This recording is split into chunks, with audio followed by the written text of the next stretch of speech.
Hello friends, इस video में हमारा फोकस रहेगा लैम्डा फंक्शंस के ऊपर और उसके बाद हम लोग एक हायर ऑर्डर फंक्शन का कंसेप्ट है उसे भी थोड़ा डिस्कस करेंगे और नेक्स्ट स्टेप्स जो होंगे वो मैप फिल्टर और रिड्यूस का रहेगा, जो कि हम अगले लेक्चर्स में डिस्कस करेंगे।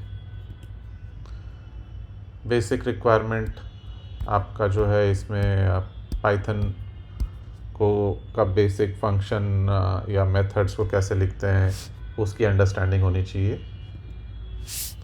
तो शुरुआत करते हैं। एक आइडेंटिटी फंक्शन जो होता है उसका मतलब होता है जो भी आप उस फंक्शन को प्रोवाइड करेंगे वही वो आपको रिटर्न कर देगा। जैसे कि इधर पे हम लोग देख सकते हैं, उसको x पास किया तो उसने रिटर्न x कर दिया। इसका मतलब है उसे जो भी चीज़ पास करेंगे, स्ट्रिंग करेंगे तो स्ट्रिंग रिटर्न करेगा, जो भी पास हुआ है, इंटीजर है तो इंटीजर रिटर्न करेगा। ये एक आइडेंटिटी फंक्शन इसी को कहते हैं। अब हमें अगर ये चीज़ लैम्डा फंक्शन के थ्रू लिखनी है तो उसका सिग्नेचर कुछ इस तरह से रहता है। तो हमें लिखना होता है लैम्डा सबसे पहले, और कोलन के पहले जितने भी आर्ग्यूमेंट्स हैं वो उस फंक्शन के आर्ग्यूमेंट्स रहेंगे, और कोलन के बाद में जो भी आपका एक्सप्रेशन रहेगा वो रिटर्न वैल्यू हो जाता है। तो इधर पे इस पूरी चीज़ का मतलब ये है कि हमारा इक्वल टू के राइट साइड में एक लैम्डा फंक्शन हमने डिक्लेयर किया है जो कि x लेता है और x रिटर्न करता है, और हमने उसको इक्वेट कर दिया, एक वेरिएबल में सेट कर दिया है। और इसके कारण ये हुआ है कि L_FN जो लैम्डा फंक्शन वेरिएबल है, ये एक लैम्डा फंक्शन बन चुका है और उसे हम एक फंक्शन की तरह एग्जीक्यूट कर सकते हैं। तो इसको अगर हमने 22 प्रोवाइड किया तो 22 रिटर्न करेगा, स्ट्रिंग भेजा तो स्ट्रिंग रिटर्न करेगा। अब मैं आपको एक बेसिक डेमो देता हूँ कि अगर हमें एक लैम्डा फंक्शन लिखना है जो कि कोई इंटीजर एज एन आर्ग्यूमेंट ले और उसको स्क्वायर करके रिटर्न करे। तो अगर हमें यही चीज़ नॉर्मली करना है तो कुछ इस तरह से करेंगे और उसको इन्वोक करेंगे तो वो रिटर्न कर देगा हमें उसका स्क्वायर, जो भी हमने इंटीजर पास किया। अब यही चीज़ अगर हमें लैम्डा के थ्रू करनी होगी तो हमारा फंक्शन कॉल जो रहेगा, मान लीजिए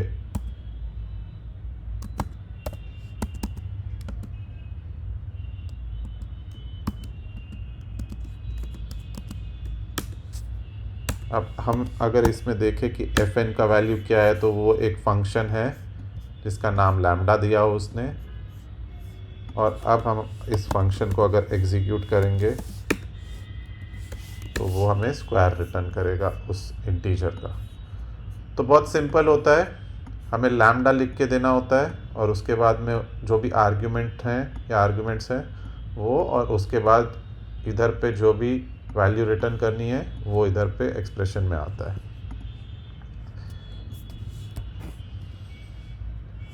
अभी तक हम लोगों ने एक ही आर्ग्यूमेंट वाला लैम्डा फंक्शन डिस्कस किया था।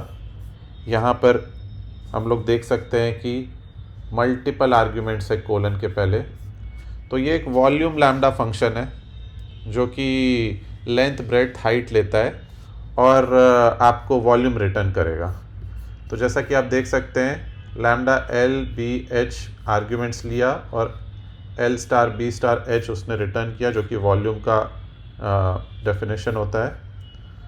और इसको इन्वोक करेंगे हम लेंथ 2, ब्रेड्थ 3 और हाइट 4 से, तो 2 × 3 × 4 24 रिटर्न कर देता है वो।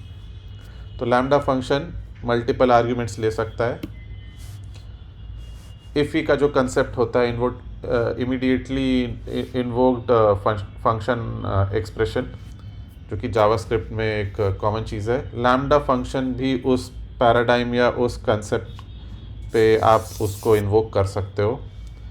उसका मतलब ये है कि हमें उसको एक वेरिएबल जो कि एक फंक्शन टाइप का होगा ऐसा सेट करने की ज़रूरत नहीं है। आप डायरेक्टली लैम्डा को डिफ़ाइन कर सकते हैं और उसमें पैरेंथेसिस लगा के उसको 2, 3 जो भी आर्ग्यूमेंट्स हैं आप वो करके आप कॉल करेंगे तो आपको वो वैल्यू मिल जाएगा। एक पाइथन के आम मेथड जो होते हैं जो कि आर्ग्यूमेंट्स और कीवर्ड आर्ग्यूमेंट्स ले सकते हैं, उसी तरह से लैम्डा फंक्शन भी केपेबल होता है आर्ग्यूमेंट्स और कीवर्ड आर्ग्यूमेंट्स लेने के। यहाँ एक छोटा सा एग्जांपल लिया है जहाँ आर्ग्यूमेंट्स और कीवर्ड आर्ग्यूमेंट्स जो भी आप पास करेंगे उसमें आर्ग्यूमेंट्स को सम करेगा और कीवर्ड आर्ग्यूमेंट्स का जो वैल्यूज़ होगा उसको सम करेगा। तो जैसे कि यहाँ पर एग्जांपल लिया है, हमने 1, 3, 5 आर्ग्यूमेंट्स हैं और कीवर्ड आर्ग्यूमेंट्स 1 = 10 है यहाँ पर, तो वो 10 वैल्यू लेगा और 1, 3, 5 इसका इनको लेगा और दोनों के इंडिविजुअल सम करके उनको एडअप करेगा। इधर पे हमारा 1 और 2 जो है वो 2 कीवर्ड आर्ग्यूमेंट्स हैं, तो 10 + 20 अलग से करेगा, 1 + 3 + 5 अलग से करेगा और दोनों को एडअप कर देगा। तो ये कैपेबिलिटी भी है लैम्डा फंक्शंस में। इसके बाद हमारा नेक्स्ट इसका लॉजिकल एक्सटेंशन होता है कि एक हायर ऑर्डर फंक्शन जो आप काफ़ी सुनते होंगे कि हमारा मैप, फ़िल्टर, रिड्यूस, ये सब फंक्शंस जो पाइथन में ये हायर ऑर्डर फंक्शन है। पर होता क्या है हायर ऑर्डर फंक्शन?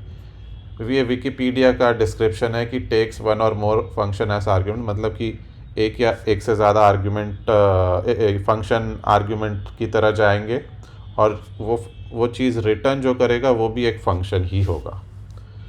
तो इसका एक एग्ज़ाम्पल देखेंगे कि मान लीजिए आपको 2 फंक्शंस प्रोवाइडेड हैं, एक स्क्वायर का और एक क्यूब का, और आपको एक लैम्डा फंक्शन लिखना है जो इन 2 आर्ग्यूमेंट्स को ले और एक थर्ड आर्ग्यूमेंट ले जो कि x होगा, और उसके बाद जो रिटर्न करेगा वो एक लैम्डा फंक्शन एक फंक्शन रिटर्न करेगा जो कि square of x + cube of x करे। इसको देखते हैं डिटेल में। ये आपने यहाँ पर देखा कि एक फंक्शन है स्क्वायर का, एक क्यूब का है, और हमने एक लैम्डा फंक्शन लिखा जो फंक्शन 1, फंक्शन 2 लिया और z लिया, और फंक्शन 1 के ऊपर z अप्लाई किया, फंक्शन 2 के ऊपर z अप्लाई किया, और उसका जो सम है वो रिटर्न करेगा ये लैम्डा फंक्शन। तो अगर हमने इसे स्क्वायर f1 में स्क्वायर पास कर दिया, f2 में क्यूब पास कर दिया, तो हमें cube of z plus square of z plus cube of z मिल जाएगा। तो इस तरीके से ये एक हायर ऑर्डर फंक्शन हुआ क्योंकि ये रिटर्न एक फंक्शन कर रहा है। LF is a function because ये लैम्डा फंक्शन को असाइन किया है, और वो एज एन आर्ग्यूमेंट भी एटलीस्ट 1 फंक्शन ले रहा है। एक फंक्शन f1 लिया, दूसरा फंक्शन f2 लिया। तो कोई बहुत कॉम्प्लेक्स चीज़ नहीं है, बहुत नॉर्मल सी चीज़ है, बस आपके आर्ग्यूमेंट फंक्शंस हो गए और रिटर्न वैल्यू फंक्शन हो गया, और उसी में हमने पास कर दिया अगर स्क्वायर और क्यूब, तो जो थर्ड आर्ग्यूमेंट है उस पर वो अप्लाई कर देगा। ये अलग अलग वैल्यूज़ के लिए मैंने प्रिंट करके दिखाया है, काफ़ी सिंपल है ये। अभी हमने जो एग्जांपल्स देखे उसमें आपने चेक किया होगा कि जो हमारा स्क्वायर और क्यूब था वो एक नॉर्मल पाइथन डेफिनेशन थे। क्या हम उन नॉर्मल पाइथन मेथड्स थे, क्या हम एक नॉर्मल पाइथन मेथड के बदले लैम्डा फंक्शन पास कर सकते हैं हायर ऑर्डर फंक्शंस के अंदर में? तो इसका आंसर है कर सकते हैं, और हम लोग इसको सेम एग्जांपल को हम लोग वापस से रिपीट करके देखेंगे।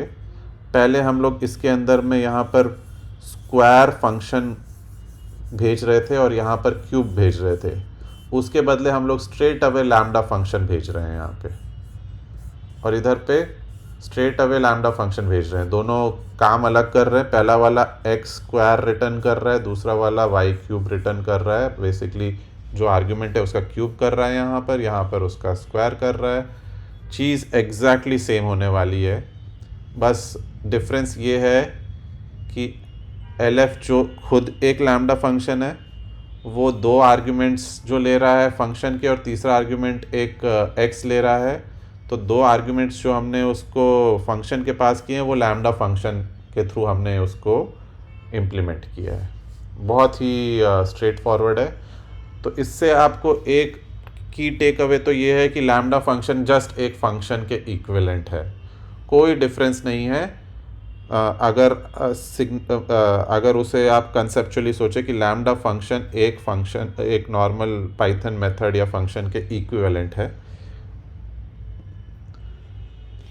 पर उसमें कुछ रेस्ट्रिक्शन है कि लैम्डा फंक्शन आप जब बनाते हैं तो मतलब कुछ चीज़ें हैं जो आपको ध्यान में रखनी पड़ेंगी कि उसमें खाली एक्सप्रेशन आ सकता है, उसके अंदर आप स्टेटमेंट नहीं डाल सकते कि आपने उसके अंदर में फॉर लूप कर दिया, आपने कुछ कर दिया, वो सब अलाउड नहीं है। जैसा कि हमने ऑलरेडी देखा, आर्ग्यूमेंट्स और कीवर्ड आर्ग्यूमेंट सपोर्टेड है लैम्डा फंक्शन में।